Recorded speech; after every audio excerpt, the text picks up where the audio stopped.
Today, we're diving into 5 unbelievably rare US coins hiding in plain sight, coins that could be sitting in your drawer, purse, or even rattling around your car cuffholder. But don't blink, because what looks like everyday change could actually be worth thousands, even hundreds of thousands of dollars. One of these coins recently shocked collectors when it sold for nearly $500,000. Now, imagine reaching into your pocket for some change and unknowingly pulling out a dime that could one day fund your dream vacation, or even part of your retirement.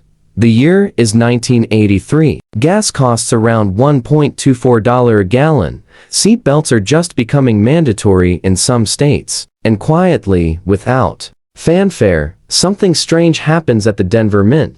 They release a Roosevelt dime that, at first glance, looks just like the millions of others. Nothing special. Same face of President Franklin D. Roosevelt. Same torch, olive branch, and oak branch on the back. But here's where it gets interesting. The 1983D dime has a history that's only been truly appreciated in recent years. For starters, this was a year the US Mint decided not to issue any mint sets, meaning there were no collector-grade coins produced in special condition. Everything that left the mint was meant for circulation. In other words, every single 1983D Roosevelt dime out there was made to be spent, scratched, pocketed, and forgotten. That little fact might not sound dramatic until you realize what that means today. A 1983D Roosevelt dime in truly uncirculated condition is now one of the hardest modern dimes to find. And because there were no special sets, those few that somehow survived in mint state are now highly sought after and selling for jaw-dropping prices. In fact, in a recent high-profile auction, one of these dimes, untouched, gleaming, flawless, sold for a staggering $504,000. Yes, over $500,000. For a dime that originally cost 10 cents. Even in fine condition like the one we're showing now, these coins can fetch between $120 and $250, depending on luster, sharpness of strike, and edge clarity. But here's the real kicker: if your dime happens to be one of the extremely rare full torch, full band strikes, with razor-sharp detail on the reverse torch, you're sitting on a coin that serious collectors will fight over. And we haven't even touched on the error coins. You see, a handful of 1983D dimes were struck slightly off-center or with die cracks, giving them an eerie double rim or ghost-like text effect. Those can fetch anywhere from $1,200 to over $8,000, depending on severity and condition. Let's take a closer look at the example we have here today. You'll notice some minor wear along the cheek and jawline of Roosevelt, and the rim is a little smooth. That's expected in fine condition. But the date is clear. The mint mark D is visible, and the reverse still shows decent detail. In the torch, it's the kind of coin that might get overlooked until someone who knows what they're looking at steps in. And here's the thing: people are finding these. Coin roll hunters, thrift shop junkies, estate sale collectors, even regular folks sorting their change have stumbled across 1983D Roosevelt dimes and been shocked to find out what they're worth. Because here's the truth: value isn't always obvious. Sometimes, it hides behind 42 years of scratches and pocket lint. And when it comes to the 1983D Roosevelt dime, what looks like a regular coin could very well be the surprise of a lifetime. Don't underestimate what might be sitting in your wallet right now. And if you've got a jar of dimes gathering dust on a shelf, it might be time to take a closer look. Now this next one, oh boy, it looks almost fake the first time you see it. A penny that isn't copper, that silvery shine. People have thrown it away thinking it was a washer or a toy. But that strange little coin, that steel penny from 1943, is one of the most iconic mistakes ever made in American currency. Let's rewind to 1943. World War II is raging, and copper is desperately needed for war equipment, especially for bullet casings and wiring. So the US Mint makes a historic decision. For the first time ever, the Lincoln Wheat Penny won't be made from copper. Instead, they coat plain steel with a thin layer of zinc and send over 1 billion of these silver gray cents into circulation. And just like that, the 1943 steel wheat penny is born. Now, here's where things get crazy. At first, People didn't even trust them. They didn't look like money. They stuck to magnets. They rusted in your pocket if you got caught in the rain. Some vending machines rejected them entirely. But little did anyone know, these odd little coins would become the center of one of the greatest coin mysteries in US history, because while billions of steel cents were made, only a tiny handful were struck by mistake. Using copper. Yes, copper pennies from 1943 should not exist, but a few did slip through, and when they show up at auctions today, people don't just lean and they gasp. In 2010, one of those rare copper 1943 pennies sold for an unbelievable $1.7 million.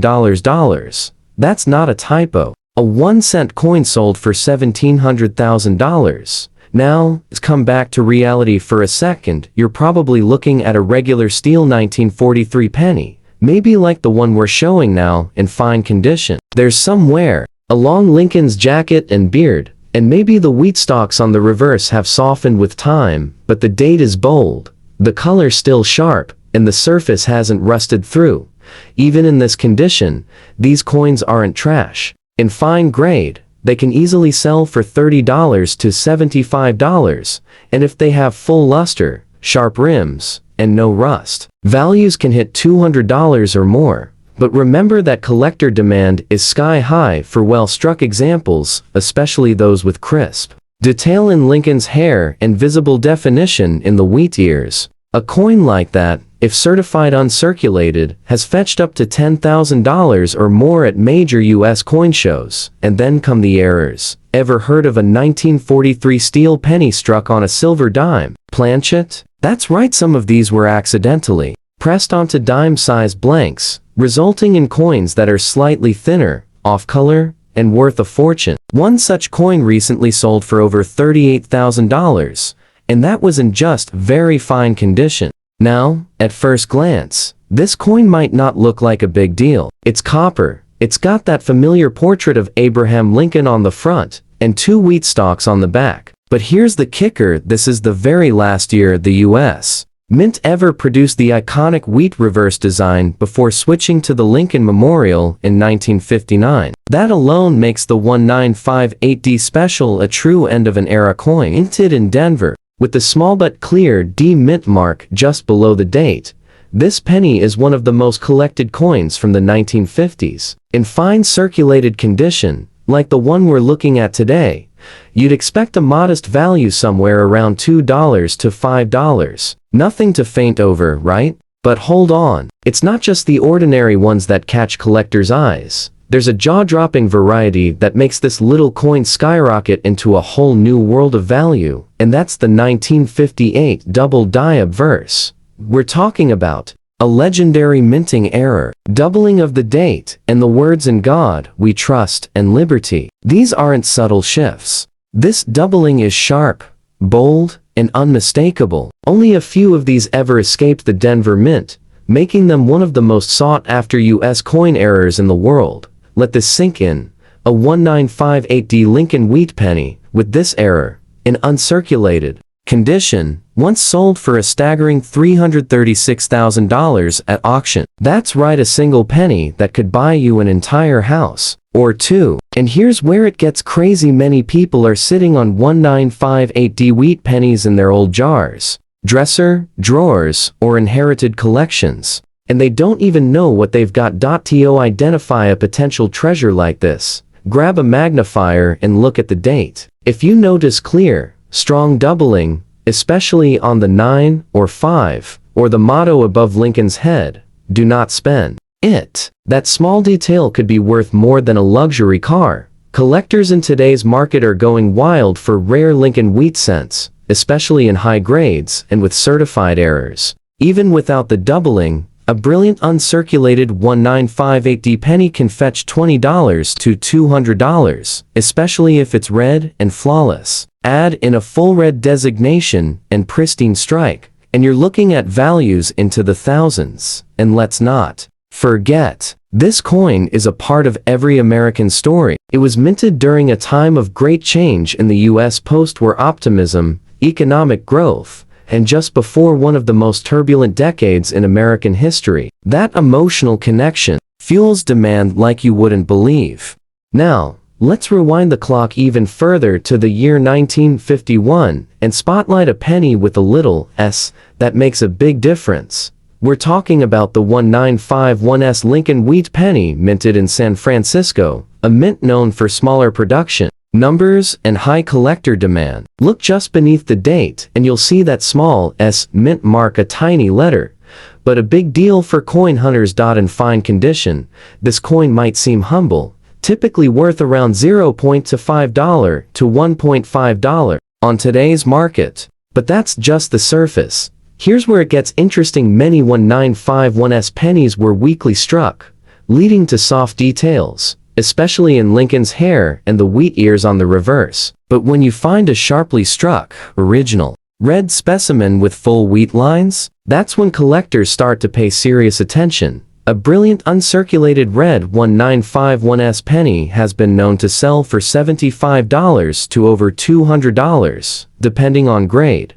And if you're lucky enough to find one graded Ms. 67 red by PCGs or NGC, we're talking values north of $800, yes, for a single copper coin. And just like some of its wheat penny cousins, the 1951's also has potential die breaks, repunched mint marks, RPMs, and minor errors that can raise the value even more. A strong RPM where the S mint mark was punched more than once at slightly different angles can attract error collectors and fetch $15 to $50, sometimes more if certified. So don't just toss that 1951's penny into the change jar. Take a closer look. You might just be holding a piece of post-war American coinage history, and maybe even a small fortune in the making. Now, let's zoom in on a coin that might not look impressive at first glance, but still has a story worth telling. We're talking about the 1955 Lincoln Wheat Penny, minted in Denver, and yes, even in bad condition, it deserves a spot in your rare coin radar. At first glance, a worn 1955 penny might just seem like another old copper coin. In circulated or damaged condition, it usually fetches between $0.05 to $0.5. Not much, right? But here's the twist. The year 1955 is famous in the coin world for one reason: the legendary 1955 double die error. While that dramatic doubling happened on coins minted in Philadelphia with no mint mark, collectors still check all 1955 pennies, including those from Denver, just in case something unusual shows up. The 1955 is known to have some repunched mint mark RPM varieties, where the D was stamped more than once slightly off position. Even in low condition, if your coin has a strong RPM error, it could raise its value to $5, $10, or even $25, especially if certified. And here's another reason to keep it. Many collectors try to complete full date and mint mark sets. That means, even a rough 1955 is still in demand, especially for younger collectors or those assembling budget sets of Lincoln cents. So, if you've got a 1955 penny scratched, stained, or worn, don't throw it away just yet. Examine it closely for errors or unique die traits. This small copper coin may seem ordinary, but it represents a significant moment in American coinage history. Minted in large quantities by the United States Mint, the 1981 Lincoln penny was one of the last to be struck using a 95% copper and 5% zinc composition before the major metal change in 1982, when the U.S. Mint transitioned to a cheaper copper-plated zinc composition due to rising metal costs.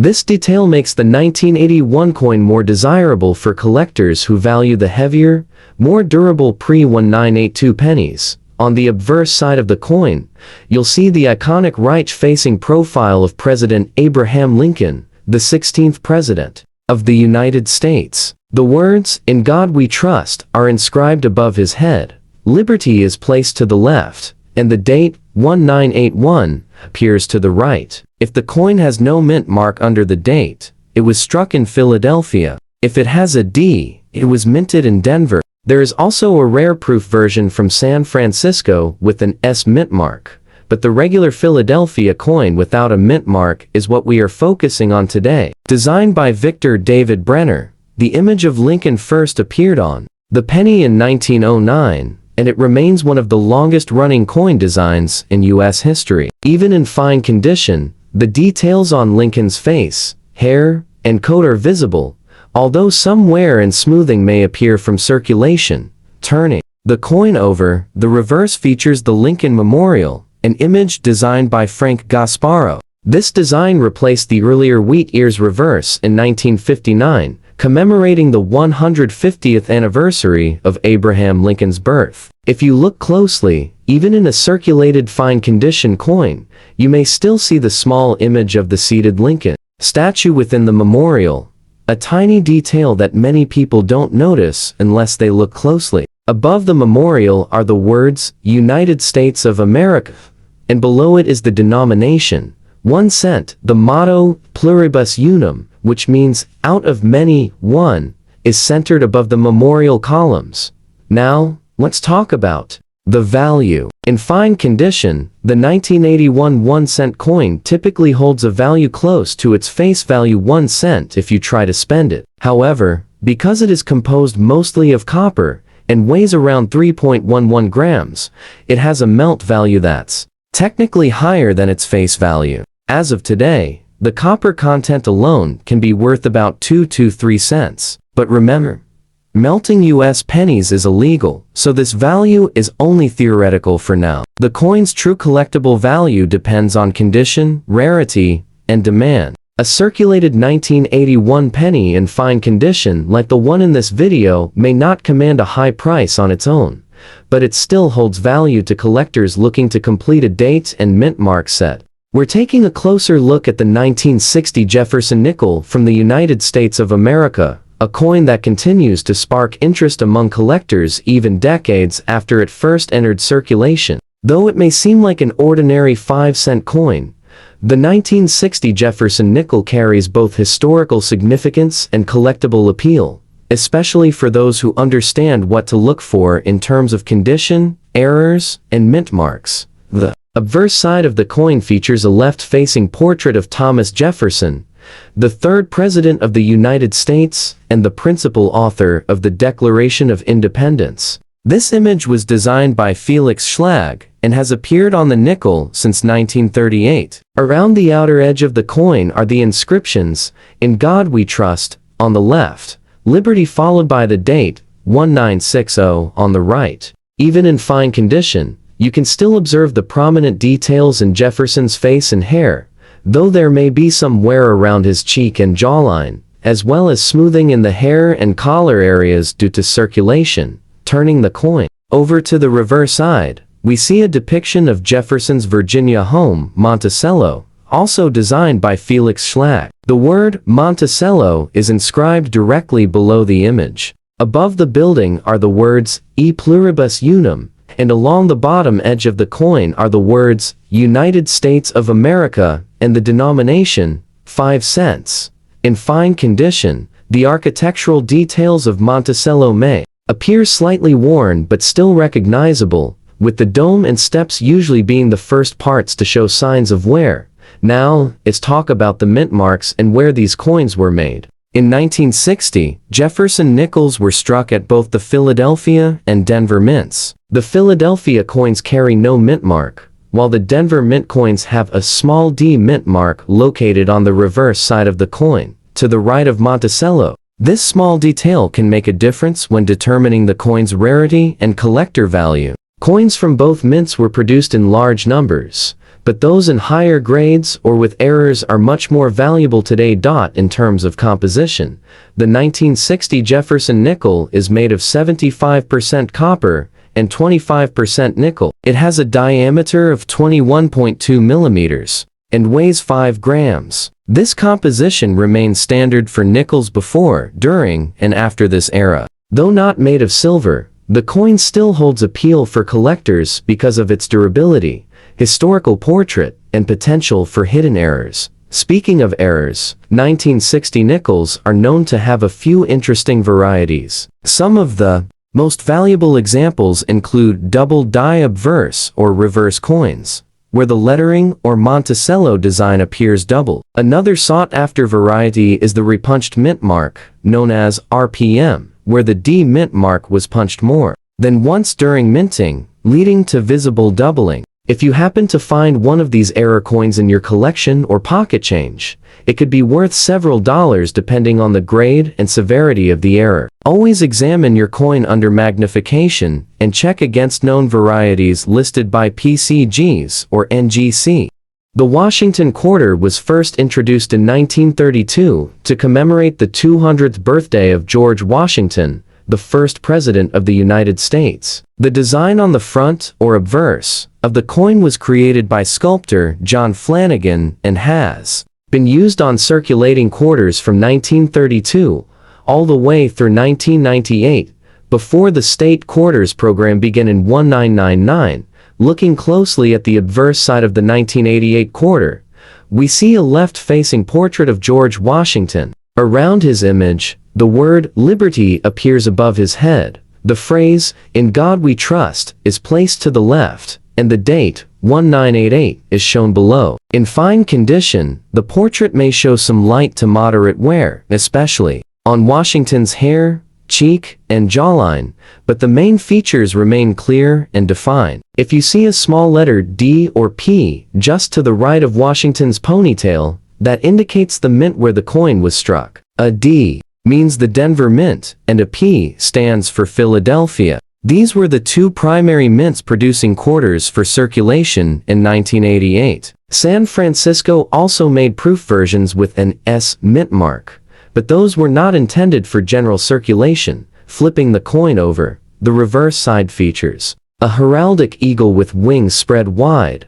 clutching a bundle of arrows in its talons, symbolizing strength and readiness to defend. Below the eagle is a pair of olive branches, representing peace. Above the eagle is the phrase, "United States of America," while the Latin motto, "Pluribus Unum," meaning, "Love many, one," appears just below it. At the bottom, we see the denomination clearly written as quarter dollar.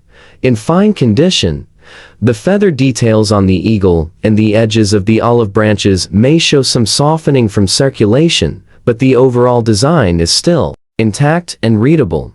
Now let's talk about the metal composition. The 1988 Washington quarter is made of a copper nickel-clad composition, which means it has an outer layer of 75% copper and 25% nickel bonded to a pure copper core. It weighs 5.67 grams and has a diameter of 24.3 millimeters. It does not contain silver, unlike the earlier pre-1965 quarters, so its value is not based on precious metal content. However, that doesn't mean it has no collectible value. We explore the 1987 United States Washington quarter dollar coin in worn condition. While it may appear to be just another old piece of pocket change, every coin has its own story, and the 1987 Washington quarter is no exception. Though millions of these coins were minted and circulated widely, it remains a piece of American history and a small part of a design that lasted for more than 6 decades. Introduced in 1932 to commemorate the 200th anniversary of George Washington's birth, the Washington quarter has been a symbol of the nation's first president and a staple of daily commerce. On the front, or obverse, of the 1987 quarter, you'll find the familiar portrait of George Washington, facing left. Designed by John Flanagan, this image has appeared on the quarter from 1932 to 1998. Around the portrait are the inscriptions, "Liberty" above Washington's head, "In God We Trust," to the left, and the year, 1987, just beneath the neckline. In worn condition, this portrait shows considerable smoothing. Details like Washington's hair, the ribbon in his ponytail, and even the lettering may appear faded or partially worn down. This kind of wear is expected in coins that have been in circulation for decades, exchanged hand to hand, and used in everyday transactions across the country. The reverse side of the coin features the iconic heraldic eagle design, also created by John Flanagan. The eagle stands with its wings spread wide, grasping a bundle of arrows, symbolizing strength and defense, and below it are 2 olive branches representing peace. Above the eagle are the words, "United States of America," with the Latin phrase, "E pluribus unum," beneath it, and at the bottom, the denomination quarter dollar. In worn condition, the eagle's feathers are usually smoothed out, and the finer details like the arrows and olive branches may be flattened or partially faded. Sometimes, even the rim of the coin will begin to wear away, which can affect how the lettering and date are seen. The 1987 Washington quarter was struck at two major mints for general circulation, the Philadelphia Mint, which used no mint mark, and the Denver Mint, which used a small D mint mark found to the right of the ribbon on Washington's hair tie. There were also special proof coins made for collectors by the San Francisco Mint with an S mint mark, but those are typically found in collector sets, not circulation. The most common versions of the 1987 quarter you'll find in circulation today are from Philadelphia and Denver. We take a closer look at the 2006 North Dakota State Quarter, a beautiful and symbolic coin that was part of the widely celebrated 50 State Quarters program launched by the United States Mint. Even in fine condition, the North Dakota Quarter carries artistic detail, cultural value, and historical meaning that makes it a favorite among collectors and casual coin enthusiasts alike. Issued in 2006, the North Dakota State Quarter was the 39th coin released in the 50 State series. This program ran from 1999 to 2008 and released 5 new designs each year, honoring all 50 states in the order they joined the Union. North Dakota, which became the 39th state on November 2, 1889, is commemorated with a design that beautifully represents the state's natural landscape and wildlife heritage. On the obverse of the coin, you'll find the familiar portrait of George Washington, facing left. This design was slightly modified for the State Quarters series, but still honors the original image by John Flanagan. Around the top of the coin is the inscription, United States of America, with the words, Liberty, on the left, and In God We Trust, on the right. The bottom reads, quarter dollar, and just to the right of Washington's ponytail is the mint mark, which could be a P for Philadelphia or a D for Denver. In 2006, both mints produced these quarters for general circulation. If you have a coin without damage and with visible details in fine condition, it may show minor smoothing on Washington's hair and cheeks, but retains its clear inscriptions and overall sharpness. Now turning to the reverse, this is where the North Dakota quarter truly shines. The central image shows 2 American bison standing in the foreground of the majestic Badlands of North Dakota, with rugged rock formations stretching across the background. Above the scene is the state's name, North Dakota, and the year of statehood, 1889. The coin also includes the motto, Pluribus Unum, and the issue year, 2006, at the bottom. In fine condition, you'll still be able to see most of the details, including the outline of the bison, the grass they're standing on, and the ridges of the rock formations. Somewhere may reduce the clarity of the texture and finer elements, but the overall design remains visible and attractive. The North Dakota State Quarter was praised for its naturalistic design and tribute to the importance of wildlife and protected lands in the region. The bison, once nearly extinct due to overhunting, now roam again in parts of the state thanks to conservation efforts. The Badlands, a unique geological area with colorful, eroded formations, symbolize the beauty and strength of North Dakota's land and people. It's a fitting tribute to a state known for agriculture, history, and wide open landscapes.